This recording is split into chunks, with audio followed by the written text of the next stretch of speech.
আচ্ছা এখানে রাখা পড়তে এদিকে আসো, আরে এদিকে তো আসো।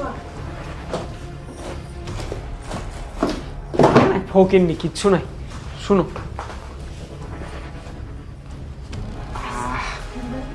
হ্যাঁ আচ্ছা এখানে আমরা চলে যাই, চলো আমাদের তো কাজ হয়ে গেছে, টাকা পয়সা সব নাও তোমার মোবাইলটা নাও।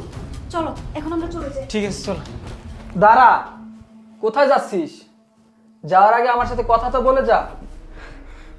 তুমি, তোমার কিছু হয়নি? তুমি ঠিক আছো? না, আমার কিছু হয়নি, আমি একদম ঠিক আছি।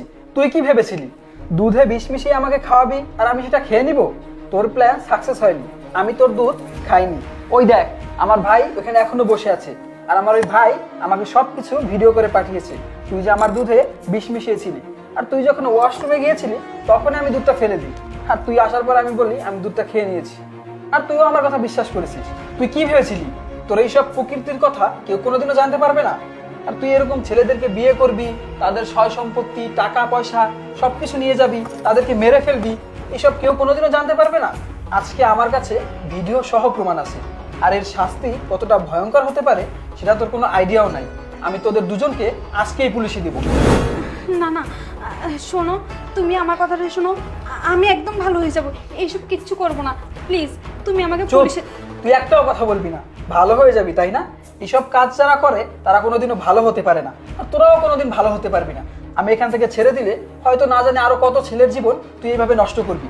আমি বেঁচে থাকতে অন্য কোনো ছেলের জীবন আমি এভাবে নষ্ট হতে দিব না। আমি তোদের দুজনকে আজকেই পুলিশে দেবো। না না প্লিজ, আমি তোমাকে আবারও রিকোয়েস্ট করছি, তুমি আমাদেরকে পুলিশে দিও না। চুপ কর তুই, তুই আর একটিও কথা বলবি না। আমার কাছে মাপ চাওয়ার কোনো যোগ্যতাও তোর নেই। তুই যখন আমাকে বলেছিলি এই পৃথিবীতে তোর কেউ নেই, তখনই তোর প্রতি আমার অদ্ভুত একটা মায়া জন্মায়। তাই আমি তোকে ভালোবেসে বিশ্বাস করে বিয়ে করেছিলাম, আর তুই কি না আমার সাথে প্রতারণা করলি। কিন্তু আমি বুঝতে পারিনি আমার প্রতি তোর কোনো ভালোবাসা ছিল না। তোর ভালোবাসা তো ছিল আমার এই সম্পত্তির প্রতি, আমার টাকার প্রতি। তোর কোনো ক্ষমা নেই, আমি তোকে ক্ষমা করতে পারবো না। তোদেরকে আমি পুলিশে দিব। চল আমার সাথে।